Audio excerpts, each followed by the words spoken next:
1/3 of the country جو ہے وہ پانی کے نیچے تھی سیلاب کے دوران. ان تمام چیزوں کے باوجود ایفیشینٹ پلاننگ کی وجہ سے جو ذخائر ہیں وہ زیادہ بھی ہیں, وافر بھی ہیں. ڈیمانڈ اور سپلائی کا جو گیپ تھا, بلکہ اس کے ساتھ ساتھ وہ انتظامات بھی کیے گئے ہیں کہ ملک میں کسی طرح کا بھی کوئی غذائی بحران نہ پیدا ہو, اور جس کی وجہ سے جو فوڈ منسٹری ہے اس نے دن رات کام کیا ہے. اور آج کابینہ نے جب یہ ساری تفصیل بتائی گئی تو جو فوڈ منسٹر طارق بشیر چیمہ صاحب ہیں, مخدوم مرتضیٰ محمود صاحب, جو متعلقہ وزارتیں ہیں, جو ان کے سیکرٹریز ہیں, جو ان کے حکام ہیں, جو پاسکو کے حکام ہیں, ان سب کو وزراء نے, کابینہ کے ممبران نے, سب نے ان کی جو کاوشیں ہیں ان کو سراہا. ان کی یہ بڑا مشکل چیلنج تھا سیلاب کے بعد, تو اس پہ جو جتنی بھی کنٹریبیوشن اس میں ہے, ایفیشینٹ پلاننگ ہے, فیوچر پلاننگ ہے, ان تمام کو ممبرز نے ایکنالج کیا. اس کے ساتھ ساتھ جو امپورٹنٹ ایک آپ لوگوں کے سامنے ایجنڈا رکھنا ہے, واشنگٹن کے اندر جو ایک بلڈنگ واشنگٹن میں ہمارا جو ایمبیسی ہے اس کے زیر استعمال ایک بلڈنگ, وہ خود سفارت خانہ نہیں تھا مگر ایک انویسٹمنٹ کی تھی, اور وہاں 2 بلڈنگز, ایک R220 اسٹریٹ کے اوپر ہے اور ایک میساچوسٹس ایونیو کے اوپر, یہ 2 بلڈنگز موجود ہیں. اور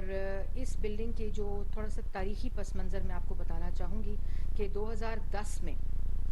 یہ 2 بلڈنگز ہیں, اور 2010 میں وزیر اعظم کی ہدایت پر, اس وقت کے وزیر اعظم کی ہدایت پر, ان دونوں عمارتوں کا جو انفراسٹرکچر تھا وہ بہت ہی بری حالت میں تھا, تو اس کے رینوویشن کی اپروول دی گئی تھی کابینہ سے. اور پھر اسٹریٹ R پر جو موجود عمارت ہے اس کا ابھی تک جو ریکارڈ بتاتا ہے کہ اس کی رینوویشن جو ہے وہ اس کا 60% کام بھی مکمل نہیں ہو سکا, بالکل ابتدائی اس کے اوپر. بلکہ جو دوسری بلڈنگ تھی جو میساچوسٹ ایونیو پہ تھی اس کی رینوویشن اور ریپیئر جو ہے وہ ہو چکی ہے, اور وہ رینٹ کے لیے جو ایمبیسی ہے یا جو بھی ان کا انویسٹمنٹ پلان, بزنس پلان ہے, اس کے لیے اس کی کاوشیں کر رہی ہے. لیکن امپورٹنٹ چیز یہ ہے کہ جو یہ بلڈنگ ہے وہ اس کا جو ڈپلومیٹک سٹیٹس ہے وہ بھی 2018 میں US کی گورنمنٹ نے ختم کر دیا تھا. اب وہ ایک پرائیویٹ بلڈنگ کی حیثیت سے موجود ہے, اور اس کے اوپر حکومت پاکستان $8,19,000 کا ٹیکس بھی ادا کر چکی ہے. اور جب یہ اس کا سٹیٹس ختم ہوتا ہے تو ظاہر ہے اس کا ٹیکس کا جو رجیم ہے وہ بھی ختم ہو جاتی ہے. اور کیونکہ بر وقت فیصلے نہیں ہوئے, 2010 کے بعد جو منظوری ہوئی, پھر اس کے بعد جو پورا ایک پروسیس ہے, پھر 2018 کے بعد اس کے اندر 2019 سے لے کر اب تک $13 لاکھ ٹیکس ادا کر چکے ہیں ہم اس کے اوپر, جو کہ بلڈنگ نہ استعمال میں ہے, نہ اس کا انفراسٹرکچر اس قابل ہے کہ اس کو استعمال کیا جا سکتا ہے. اس کے اوپر صرف ہم ٹیکس دے رہے ہیں, اس کی ڈپلومیٹک حیثیت بھی ختم ہو چکی ہے. اور 3 ماہ کا جو ٹیکس بنتا ہے وہ $1 لاکھ ٹیکس اس میں بڑھ جائے گا اسی وجوہات کی وجہ سے. اور 2020 میں ایک انٹر منسٹیریل کمیٹی قائم کی گئی تھی جو کہ منسٹرز نے, اور پورا ایک اس کے اوپر ورکنگ کی گئی تھی, اور اس کے اندر موجودہ حالت میں اس عمارت کی قیمت $45 لاکھ لگائی گئی تھی اگر اس کو سیل کیا جائے. اس انٹر منسٹیریل کمیٹی نے جو ورکنگ کی تھی, اور جو اسی دوران جو امریکہ کا ٹیکس ڈپارٹمنٹ ہے انہوں نے اس عمارت کو یہ کہا تھا کہ اگر اس کو نہ آپ بیچیں گے نہ یہ استعمال ہو رہی ہے, اس کے اوپر جو آپ ٹیکس کر رہے ہیں تو اس کو اس کی نیلامی جو ہے وہ کرنی پڑے گی according to the laws of US government. تو پھر اس کے بعد دوبارہ سے اس کے اوپر ڈبیٹ شروع ہوئی 2020 کے بعد, اور اس تک اب تک پاکستان سے $13 لاکھ ٹیکس وصول کرنے کو کہا گیا کہ اگر آپ نے اس کا کچھ نہ کیا, اس کو سیل نہ کیا, اس کو آکشن نہ کیا, تو آپ کو $13 لاکھ ٹیکس اس میں ہمیں دینے پڑیں گے. اور اس کے ساتھ ساتھ یہ بھی کہا گیا کہ اگر آپ نے نیلام نہ کیا تو گورنمنٹ US جو ہے اس کو نیلام کر دے گی. یہ ایک ایسی بلڈنگ ہے جسے میں نے آپ کو پہلے کہا کہ جو بالکل زیر استعمال نہیں ہے. پھر ایک ٹرانسپیرنٹ بڈنگ پروسیس اس کے اوپر کیا گیا, تو پہلے $45 لاکھ اس کے اوپر بڈنگ آئی تھی, اور اب جو بڈنگ ہے وہ اس کے اوپر 68 جو لاکھ ملین ڈالرز ہے وہ آئی ہے, اس کی بڈ ملی ہے. اور اس کے جو پہلا اندازہ ہے $45 لاکھ کا, اور اب اس کے اندر $23 لاکھ اس میں زیادہ ہیں. اب اس وقت صورتحال یہ ہے کہ اگر ہم نے اس کو بیچا نہ اس بڈنگ کے پروسیس کو جو صاف اور شفاف طریقے سے ہوا. اس کے اندر بڑی ڈیٹیل کابینہ کے اندر ڈسکشن بھی ہوئی ہے کہ ہر روز کی بنیاد پر ہم کتنا اس کے اوپر ٹیکس دے رہے ہیں, جو کمپلیٹلی ایک ایسی اماؤنٹ ہے کہ جس کا کوئی نہ فائدہ ہے بلکہ جو الٹا نقصان ہے, جو ہم یہ پیسے بھر رہے ہیں اور ہمیں اس کے علاوہ $13 لاکھ اس پہ جو یو ایس گورنمنٹ کو دینا پڑے گا. تو آج یہ فیصلہ ہوا ہے کہ کابینہ سے کہ ہم اس کو جو بھی یہ ٹرانسپیرنٹ طریقہ فالو کیا گیا ہے اور فارن منسٹری کی یہ سمری تھی اس کے اوپر ڈیلیبریشن کر کے اس تمام ریکارڈ کو دیکھتے ہوئے تمام وہ قوانین جن کو فالو کرنا ضروری ہوتا ہے, تمام کاسٹ بینیفٹ انالیسز جن کو ضروری ہوتا ہے دیکھنا, تو یہ فیصلہ کیا گیا ہے کہ ہم اس کو شفاف انداز سے اس پورے پروسیس کو مکمل کرنے کا اپروول دیا گیا ہے اس کو بیچنے کا. اس کے ساتھ ساتھ یہ امپورٹنٹ چیز ہے کہ جو آپ کو پتہ ہے کہ اسلام آباد میں ایک قائد اعظم یونیورسٹی اور بہارا جو بائی پاس ہے اس کا ایک تنازع کھڑا ہوا ہے, اور جس کے اوپر جو پروفیسرز قائد اعظم یونیورسٹی اور versus federation of Pakistan through cabinet division کو جو اس کو رسپونڈ کرتے ہیں, ایک doctor Aziz ur-Rahman and others کی ایک پٹیشن اسلام آباد ہائی کورٹ کے اندر تھی, اور اس کے اندر ایک انٹرم آرڈر بھی آیا ہوا ہے جس پہ بارہ کا جو بائی پاس ہے اس کی کنسٹرکشن کے اوپر انوائرمنٹل امپیکٹ اسیسمنٹ اور اس کا جو انوائرمنٹل کے اس کی کمپلیٹ رپورٹ اور اس کی جو قائد اعظم یونیورسٹی سے ریلیٹڈ کنسرنز ہیں اس کے اوپر ایک آرڈر ہے کہ گورنمنٹ آف پاکستان اسٹیٹ کو یہ کہا گیا کہ وہ میڈیٹر کا رول پلے کرے, اور اس پہ وزیر اعظم نے اس ہائی کورٹ کے آرڈر کی روشنی میں 11 نومبر کو ایک کمیٹی تشکیل دی تھی جس کے ممبران سردار ایاز صادق صاحب اس کو چیئر کرتے تھے, اور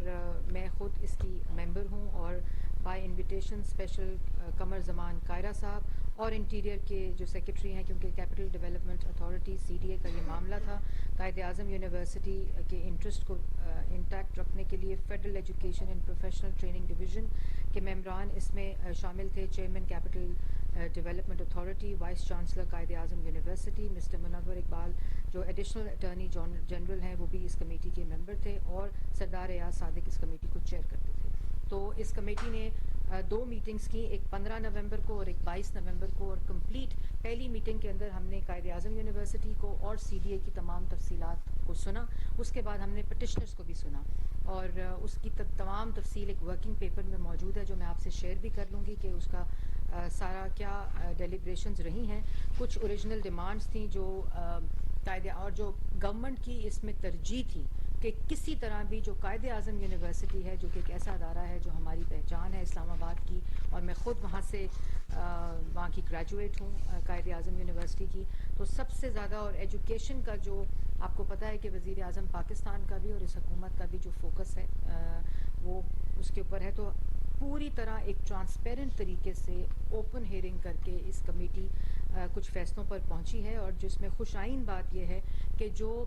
اوریجنل ڈیمانڈ تھی اور جو نئی formulation of the same demand ہے جو قائد اعظم یونیورسٹی کی تھی اس پہ دونوں پارٹیز جو ہیں ان کا کنسنسس ہے, اور وہ ورکنگ پیپر بھی میں آپ سے وہ کر لوں گی, لیکن اس کی جو کچھ اہم نکات ہیں وہ میں آپ کے سامنے ضرور رکھنا چاہوں گی. اور یہ جو ریکمنڈیشنز ہیں یہ کیبنٹ کے اندر آج اپروو ہوئی ہیں, اور یہ اسلام آباد ہائی کورٹ کے اندر اس کمیٹی کی جو رسپانس ہے اس کے ساتھ یہ جمع ہو جائیں گی, اور اس کے اوپر پھر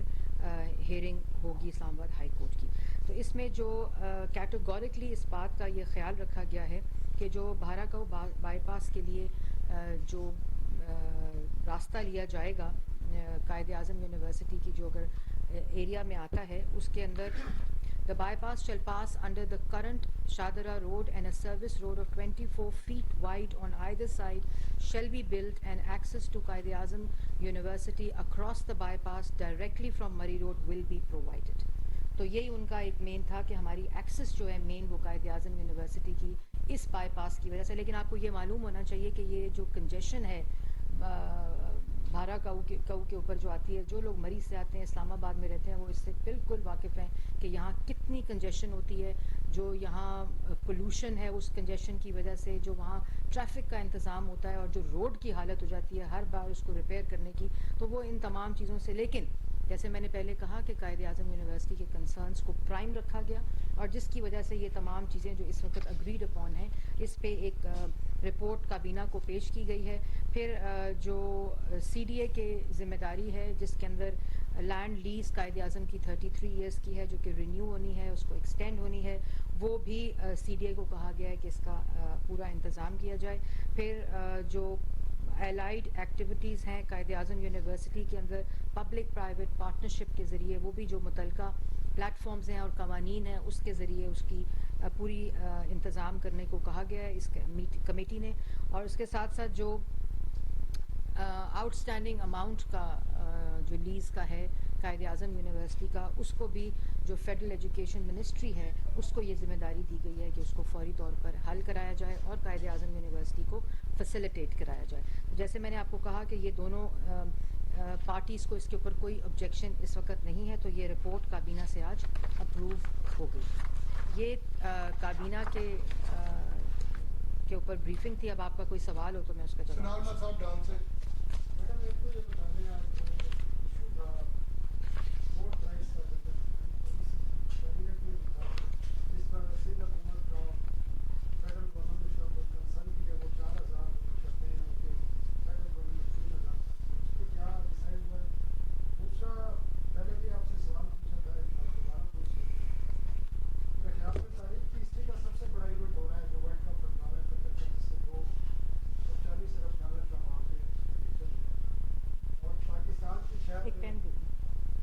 کیونکہ ثناء اللہ صاحب کے سوال لکھے جائیں گے ورنہ میں بھول جاتی ہوں. ہاں جی جی بتائیں. تو 50% پاکستان کی جو آبادی ہے وہ اس سے محروم ہے. دیکھتے کہ نہ انٹرنیٹ پہ آ رہا ہے, صرف ایک چینل پہ آ رہا ہے اور 6-7 مہینے ہو گئے ہیں آپ ابھی تک اس بارے میں کوئی انکوائری مکمل نہیں کر سکتے.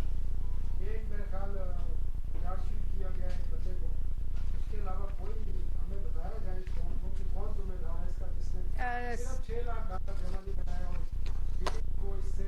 عوام کو محروم کیا. پہلی بات تو آپ کی جو پرائز کی تھی اس کے اوپر ایک کمیٹی بنی ہے اور انشاءاللہ اگلی کیبنٹ کمیٹی میں اس کا وہ جو کمیٹی فیصلہ کرے گی اور جو ریکمنڈیشنز دے گی اس کے اکارڈنگلی اس پہ فیصلہ ہو جائے گا. دوسرا فیفا کا میں نے ہی آپ کو بتایا تھا کہ یہ ہے اور جس کے اوپر بغیر وجہ کے ایک پروپیگنڈا کیا گیا کہ میرے پاس شاید انفارمیشن ٹھیک نہیں تھی. لوگ سمجھتے ہیں کہ جیسے وہ خود بغیر انفارمیشن کے بیانات دیتے ہیں دوسرے لوگ بھی ایسا ہی کرتے ہیں. یہ اتنا بڑا کھلواڑ ہوا ہے پی ٹی وی اسپورٹس کے ساتھ, جو آپ کو پتہ ہے کہ پہلے وہ جو ایکسپریشن آف انٹرسٹ کے اندر ہوا جو تمام انٹرنیشنل رائٹس کو دیے گئے اے اسپورٹس کو, لیکن اس کے علاوہ جو فیفا ہے میں اس کے اوپر ایک کمپلیٹ انکوائری کمپلیٹ ہو چکی ہے, اس کی وجوہات بھی پتہ چل چکی ہیں. لیکن کیونکہ ابھی ہم ڈائیلاگ میں ہیں اگلے 1-2 دنوں میں کہ یہ ہمیں رائٹ, ابھی بھی ہم یہ کوشش کر رہے ہیں کیونکہ یہ بڈنگ 1 سال پہلے ہوتی ہے اور 1 سال پہلے تمام ملکوں کے جو نیشنل براڈ کاسٹرز ہوتے ہیں وہ اس کی بڈنگ کے پروسیس کو کمپلیٹ کر کے بڈز کر کے اور یہ رائٹس لیتے ہیں, جیسے آپ کو پتہ ہے کہ باقی سپورٹس کے اندر بھی ہوتا ہے. لیکن کیونکہ یہ اور وہ تمام چیزیں تمام جو وجوہات ہیں جن کی وجہ سے یہ نہیں ہوا, لیکن میں صرف کچھ یہ 1 ہفتہ ویٹ کر رہی ہوں, 3 دن 2 سے 3 دن لگیں گے کہ ہم یہ کوشش کر رہے ہیں ابھی بھی کہ ہمیں یہ واپس رائٹس ملیں, جیسے میں نے آپ کو پہلے بھی لاسٹ ٹائم بھی بتایا تھا. اور اگر وہ انشاءاللہ مجھے امید ہے M D P T V بھی بہت کوشش کر رہے ہیں اور پی ٹی وی اسپورٹس کی ٹیم بھی کر رہی ہے, لیکن جس طرح یہ 2 دن میں فائنل ہوتا ہے اس کے بعد یہیں پریس کانفرنس کر کے آپ کو تمام حقائق سے آگاہ کروں گی. ایاز اکبر یوسف زئی جیو سے. جی میڈم, یہ کل بڑی اہم تقریر تھی, بڑا اہم کل دن رہا پاکستان کے حوالے سے. جیسے کل وہ کمال کی تبدیلی ہوئی اور ایک 6 سال رہنے والے جنرل صاحب جب رخصت ہوئے, ساتھ ہی ایک پارٹی کی جانب سے بیشنگ کا ایک عمل شروع ہوا سوشل میڈیا کے اوپر اور یہ لے لیں ان کے جتنے بھی بڑے بڑے نام تھے, یہ بھی کچھ چھوٹے موٹے نام تھے, ان کو ایک ٹرینڈ چلنے شروع ہو گئی. تو آپ کیا سمجھتی ہیں کہ جی آپ نے بڑا اچھا سوال کیا. یہ وہی جماعت ہے, آپ نام نہیں لے رہے, یہ پاکستان تحریک انصاف ہے جس کو عمران خان صاحب جس کے چیئرمین ہیں بدقسمتی سے, اور یہ وہی شخص ہے جس نے اپنی ہی پارٹی کے سوشل میڈیا کے لوگوں کو جب لسبیلا کا ہیلی کاپٹر کا سانحہ ہوا تھا تو شہداء کے خلاف کیمپین شروع کرنے کے لیے پوری جو بعد میں ان لوگوں کے بیانات ہیں جن کو انہوں نے کہا تھا اور ان کے اپنے پارٹی کے لوگ ہیں. تو اتنی غلیظ ذہنیت اور اتنی غلیظ کیمپین کے بعد آپ ان سے اور کیا توقع کرتے ہیں. اور یہ وہی ذہنیت ہے جو کہ جنہوں نے پاکستان کے اندر باضابطہ طور پر افواج پاکستان کے سربراہ کو سیاست کے اندر اپنا کردار ادا کرنے کے لیے کہا فارملی. اور ابھی بھی آج تک وہ یہ کہتے ہیں کہ اگر کچھ نہیں ہوتا تھا تو روک تو سکتے تھے نا. یہ وہ کہہ رہے ہیں to the chief of army staff کہ آپ اگر کچھ نہیں کر سکتے تھے, میری تمام چیزیں اور میرے تمام احکامات مان نہیں سکتے تھے کہ آپ میرے اقتدار کو بچائیں, تو کم از کم ووٹ آف نو کانفیڈنس کو روک تو سکتے تھے نا. یہ کل کا بیان ہے. تو آپ ان کے بارے میں کس قسم کی بات کر رہے تھے؟ اور آج موصوف کیا فرما رہے تھے؟ آپ کے اس سوال سے لیڈ لیتے ہوئے آج موصوف یہ کہہ رہے تھے کہ قائد اعظم کا فرمان ہے. وہ نئے چیف آف آرمی اسٹاف کو کنگریچولیٹ کرتے ہوئے یہ کہہ رہے تھے کہ ہمیں امید ہے کہ جو ٹرسٹ ڈیفیسٹ ہے وہ جو اسٹیٹ اور لوگوں کے درمیان اس کو آپ ٹھیک کریں گے. تو اگر تو یہ ٹرسٹ ڈیفیسٹ کا مطلب یہ ہے کہ آرمی چیف کو بند کمرے میں بٹھا کر ان کو تاحیات ایکسٹینشن کی فرمائش کریں گے, اور یہ وہ ٹرسٹ ڈیفیسٹ ہے, مس ٹرسٹ جو ہے وہ عمران خان کے ذہن میں ہے, کیونکہ وہ اس کرسی کے ساتھ اور اس اقتدار کے ساتھ چمٹے رہنا چاہتے ہیں جس کے لیے وہ اس طرح کی آفرز کریں, جس کے لیے وہ افواج پاکستان کے افسران کے خلاف مہم چلائیں, شہدا کے خلاف مہم چلائیں, اور جس کے لیے وہ افواج پاکستان کو, چیف آف آرمی اسٹاف کو باضابطہ طور پہ سیاست کے اندر مداخلت کرنے کے لیے فارملی انوائٹ کریں, اور اسپیکر سے, ڈپٹی اسپیکر سے, گورنر سے, وزراء سے آئین شکنی کرائیں, کیونکہ مقصد صرف یہ ہے کہ اپنے اقتدار کو سنبھالا جائے. اور آج کہتے ہیں یہ قائد اعظم کا فرمان ہے. تو قائد اعظم کا یہ بھی فرمان تھا کہ چیف آف آرمی اسٹاف کو کمرے میں بند کر کے ان کو تاحیات ایکسٹینشن کی آفر دیں. کیا قائد اعظم کا یہ فرمان تھا کہ 3 کیرٹ کی انگوٹھی نہیں لینی اور 5 کیرٹ کی انگوٹھی لینی ہے؟ کیا قائد اعظم کا یہ فرمان تھا کہ فورن فنڈنگ زکوٰۃ کے لیے پیسے آئے ہوئے کو اپنی سیاست کے لیے استعمال کرنا ہے؟ کیا قائد اعظم کا یہ بھی فرمان تھا کہ جو طیبہ گل ہے, ایک خاتون آپ کے پاس آئے کہ ان کی عزت کو خطرہ ہے یا ان کے اوپر ہراسمنٹ ہو رہی ہے تو آپ ان کو وزیر اعظم ہاؤس کے اندر ایک کمرے میں بند کر دیں؟ کیا قائد اعظم کا یہ فرمان تھا کہ آپ DGFIA کو باتھ روم میں بند کر دیں وزیر اعظم ہاؤس کے؟ کیا قائد اعظم کا یہ فرمان تھا کہ آپ نیب کے چیئرمین کو بلیک میل کر کے اور سیاسی مخالفین کو سزائے موت کی چکیوں میں ڈالیں اور ان کے خلاف جھوٹے کیسز بنائیں؟ کیا قائد اعظم کا یہ فرمان تھا کہ اپنی سیاست کو بچانے کے لیے, اپنے اقتدار کو بچانے کے لیے سیاست میں اسلامک ٹچ دیں؟ کیا قائد اعظم کا یہ فرمان تھا کہ آپ اپنے سیاسی مخالفین کو غداری کے ساتھ لنک کریں؟ کیا قائد اعظم کا یہ فرمان تھا کہ توشہ خانہ کعبہ کی عکس کی گھڑی کو آپ بیچ دیں اور آپ توشہ خانہ میں ڈاکے ڈالیں؟ کیا قائد اعظم کا یہ فرمان تھا کہ آپ توشہ خانہ کے ہیروں کے ہار, ہیروں کے سیٹ اور گھڑیوں کو بیچیں؟ کیا قائد اعظم کا یہ فرمان تھا کہ آپ شہدا کے خلاف جو سیلاب کے اندر فلڈ وکٹمز کی حفاظت کرتے ہوئے, ان کی ریسکیو کے لیے, ان کے ریلیف کے لیے کام کرتے ہوئے شہید ہو جائیں, آپ ان کے خلاف مہم چلوائیں؟ کیا قائد اعظم کا یہ فرمان تھا کہ آپ افواج پاکستان کے افسران کے خلاف پوری ایک آرگنائزڈ کیمپین کریں؟ کیا قائد اعظم کا یہ فرمان تھا کہ اگر آپ کے خلاف تحریک عدم اعتماد آ جائے تو آپ اپنے اسپیکر سے, اپنے ڈیپٹی اسپیکر سے, صدر پاکستان سے, گورنر سے, تمام آئینی عہدوں سے آئین شکنی کرا کے اپنے اقتدار کو بچانے کی کوشش کریں؟ کیا قائد اعظم کا یہ فرمان تھا کہ آپ افواج پاکستان یا آپ سیکیورٹی ایجنسیز کے سربراہ کو نیوٹرل کہیں, جانور کہیں, کیونکہ وہ آپ کے اقتدار اور سیاست میں مداخلت نہیں کر رہے؟ آپ کو کیا یہ تھا کہ آپ دوسروں کے مینڈیٹ پہ کو چوری کریں اور آپ بطور وزیر اعظم مسلط ہو جائیں اور اس کے بعد آٹا, چینی, بجلی, گیس, دوائی پہ ڈاکے ڈالیں؟ کیا قائد اعظم کا یہ فرمان تھا؟ وہ فرمان جو ہیں, جو آپ کی حرکتیں ہیں, اور آپ لوگوں کو قائد اعظم کے فرمان بتاتے ہیں. آپ وہ شخص جو جمہوری ذہن رکھتے ہی نہیں, جو لوگوں پر الزام لگا کر, تہمت لگا کر, بہتان لگا کر جو عوام کو, لوگوں کو تقسیم کرے, ہیٹ سپیچ کرے, جو لوگوں پہ الزامات لگائے جھوٹے, کیا قائد اعظم کا یہ فرمان تھا؟ اس لیے آپ بھاشن مت دیں. جو 2018 سے لے کر 2022 تک اس ملک کے ساتھ, عوام کے ساتھ ہوا, وہ آج پاکستان کی عوام کو آپ بھلا نہیں سکتے. اور اب آپ لانگ مارچ سے بھی فارغ, نالائق, نااہل, چور, کرپٹ, سیاسی طور پر فیل, اور لانگ مارچ سے فارغ. تو اب آپ ہیں فارغ. اور جو فراغت ہے اس میں آپ 2 کام ضرور کریں. ایک, جتنے توشہ خانہ کے آپ نے تحائف ڈکلیئر نہیں کیے ان کو ڈکلیئر کریں. دوسرا, وہ ایک مقدمہ کرنا تھا جس کا آپ نے اعلان کیا تھا کہ میں توشہ خانہ پہ جو میرے پہ الزامات لگائے گئے ہیں, جب آپ نے شہباز شریف پہ الزام لگایا کہ پینما میں انہوں نے مجھے یہ کہا ہے کہ 10 بلین لے لو اور پینما سے وڈرا کر جاؤ, تو شہباز شریف نے آپ کے خلاف ڈیفیمیشن سوٹ کیا تھا. آج 6 سال ہو گئے, آپ کا وکیل اور آپ جواب نہیں جمع کرا سکے, اور اب یہ کورٹ نے کہا ہے کہ اگر اگلی ہیئرنگ پہ آپ نے جواب جمع نہ کرایا تو کورٹ فیصلہ کر دے گی. تو آپ نے ایک اناؤنسمنٹ کی تھی کہ آپ نے ایک کیس کرنا تھا کیونکہ آپ کے اوپر توشہ خانہ کا الزام لگایا گیا ہے, لیکن آپ کو یہ معلوم ہے کہ اگر آپ نے وہ کیس کیا تو گھڑی کا بھی دینا پڑے گا حساب, اور وہ تمام حساب دینے پڑیں گے جو ابھی عوام کے سامنے آنے ہیں توشہ خانہ سے ریلیٹڈ. اس لیے آپ یہ 2 کام ضرور کریں جب آپ کے پاس فراغت ابھی موجود ہے. تو وکلا کی مشاورت کو میرا خیال ہے 3 ہفتے ہو گئے ہیں, اور 3 ہفتے کے اندر اندر آپ وہ کیس کر کے اپنا جواب جمع کرائیں. جی خالد محمود صاحب ایکسپریس سے.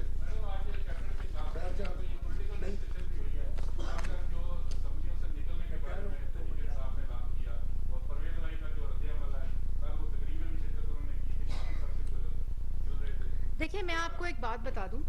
کہ عمران خان صاحب اس ملک میں کوئی یہ جو جھوٹی آزادی اور یہ گفتگو سائفر کے بعد, جیسے ایک بات میں بھول گئی کہ کیا قائد اعظم کا یہ بھی فرمان تھا کہ سائفر کے اوپر کھیلنا ہے اور قومی مفاد کو بیچو.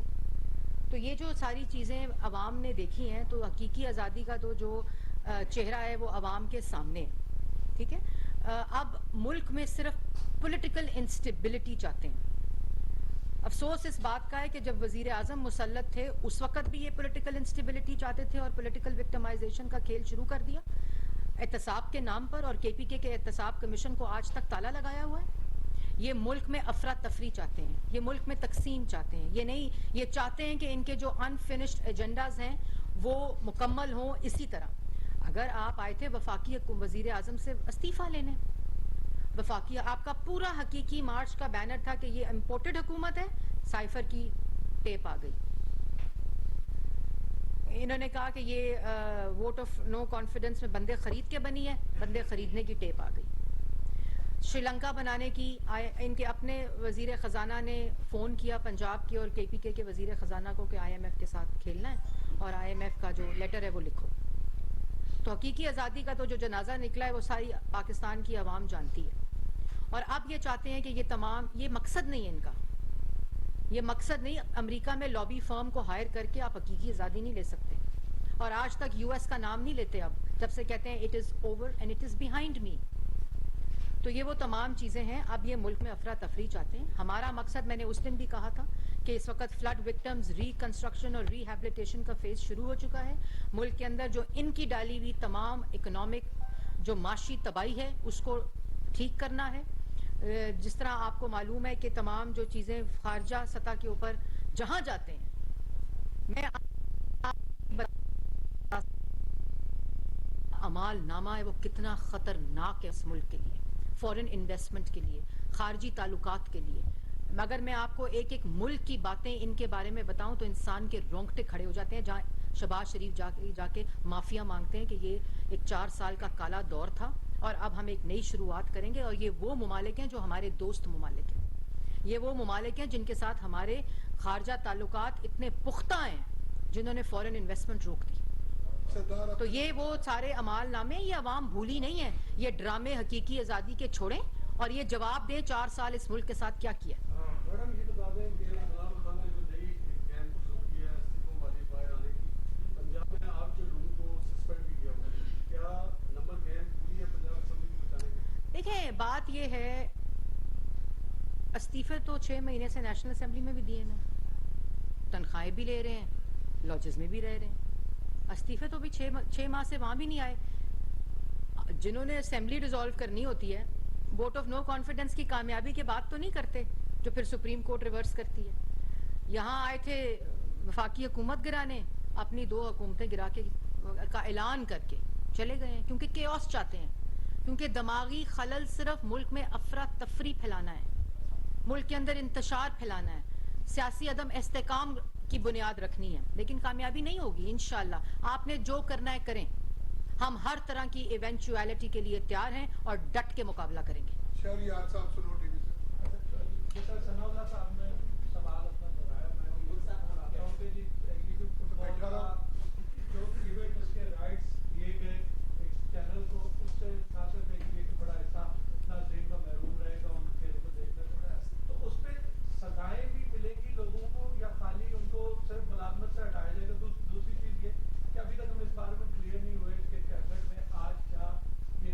جو اسمبلیوں سے نکلنے کا تھا اس کے اوپر کوئی بحث ہوئی؟ اور میں نے آپ کو بتا دیا کابینہ کے جو ایجنڈا پوائنٹس تھے وہ ملک کی جو عوام ہے وہ ان کے اوپر فوکس تھے. یہ اس قسم کے جو تماشے ہیں اور اس قسم کی جو حرکتیں ہیں، اس کے لیے کابینہ کے پاس کوئی وقت نہیں ہے. اور دوسری بات آپ نے کی جو وہ بڑا امپورٹنٹ ہے، آپ کو یاد ہوگا کہ میں نے یہیں پریس کانفرنس کی تھی اور ایف آئی اے کے اندر یہ انکوائری اس وقت جاری ہے. لاہور ہائی کورٹ کے اندر یہ اس وقت کیس ہے اور جو اسلام آباد ہائی کورٹ ہے وہاں بھی یہ کیس جو ہے وہ زیر اس وقت بحث ہے. تو اس کے اوپر میں کچھ اس کے نہیں کہوں گی بیکاز سب جوڈس کیس ہے، لیکن جو اس میں ذمہ دار ہوں گے ان کو سزائیں دی جائیں گی. وہ اس پہ کمیٹی بنی ہے ریویو کرنے کے لیے. ہاں میں پچھلے 6-7 ماہ سے آپ لوگوں کی حکومتیں اور خاص کر مہنگائی پہلے سے زیادہ بڑھ گئی ہے اور ساتھ ساتھ دہشت گردی کے واقعات میں بھی بے تحاشا اضافہ ہوا ہے. تحریک طالبان پاکستان نے بھی ایک پریس ریلیز جاری کیا تھا کہ ہم ملک بھر میں حملے کریں گے. تو آج وفاقی کابینہ میں ان دونوں چیزوں پر خاص کر عوام کی جو ریلیف ہے اور یہ جو دہشت گردی کے واقعات ہے، عوام کی نہ جان محفوظ ہے اور نہ مال محفوظ ہے. تو اس چیز کا دیکھیں، پہلے آپ کو یہ بات ضروری سمجھنا ہوگی، آپ کے دونوں بڑے پرٹیننٹ کویسچنز ہیں. پہلے آپ کو یہ بات ضروری سمجھنا ہوگی کہ یہ جو چیزیں ہو رہی ہیں یہ 6 ماہ میں نہیں ہوئی، یہ پچھلے 4 سال کے اثرات ہیں کہ کیوں کوئی فوکس نہیں تھا کسی چیز کے اوپر، نہ دہشت گردی کے اوپر. یہ وہی ملک ہے جو 2013 میں ہر روز دہشت گردی کے واقعات ہوتے تھے اور 2018 میں جس طرح دہشت گردی کی کمر توڑی تھی. اور نہ صرف وفاق میں بلکہ آپ کو یاد ہوگا کہ ملک کا پہلا نیشنل ایکشن پلان اور نیشنل سیکیورٹی پالیسی کا جو قیام تھا وہ نواز شریف اس ملک کو دے. وفاقی وزیر اطلاعات و نشریات مریم اورنگزیب نیوز کانفرنس کر رہی تھی. انہوں نے کہا کہ وفاقی کابینہ نے اعظم نذیر تارڑ اور ایاز صادق کی کارکردگی کو سراہا. ملک میں گندم کے بحران کا کوئی خدشہ نہیں. اعظم نذیر تارڑ کا استعفیٰ وزیراعظم نے منظور نہیں کیا. عمران خان لانگ مارچ سے فارغ ہیں. عمران خان کو اپنی تمام بدعنوانیوں کا حساب دینا ہوگا.